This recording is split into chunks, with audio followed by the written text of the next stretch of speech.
You mentioned ownership and a bunch of different voices in the room. Can you kind of highlight just what it's like on draft night in a war room, all of the different people that are sounding off, and kind of what your experience is like for people who haven't really had insight to that? Yeah, it's certainly different with different franchises. I did probably 10 or 11 drafts in Boston and then 5 or 6 in Phoenix.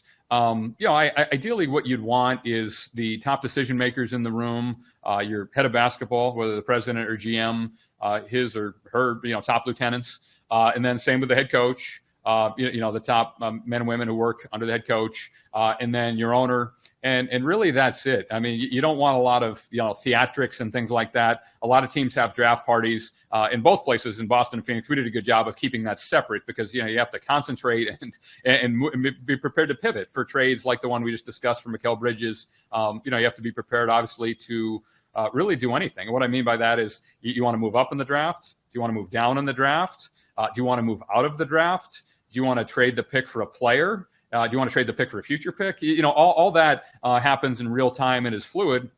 And then you also, even as the draft is going, sometimes have to be prepared in case there's a slider. So to think, a guy you didn't think would be there, all of a sudden, gravity sets in, the guy starts coming down, the player's nervous, his agent's calling you, and then you have to kind of go through your process to make sure you're prepared, if he's on the board when it comes up. So really the most important people generally are the head of basketball, the head coach, and the owner. And, the ownership involvement depends on the franchise and how involved or uninvolved that guy wants to be.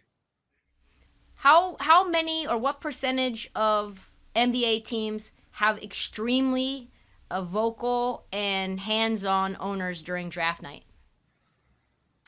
I'd say a growing percentage, honestly. I think as franchise values escalate and some new money comes into the league, a lot of tech and a younger group of owners, I guess. I think some, talking to guys who've done the job longer than I have, some of the old guard owners, frankly, wouldn't come around for draft night. They just, get a call or you'd send them an email, maybe a fax back in the day, say, here are the guys we're looking at.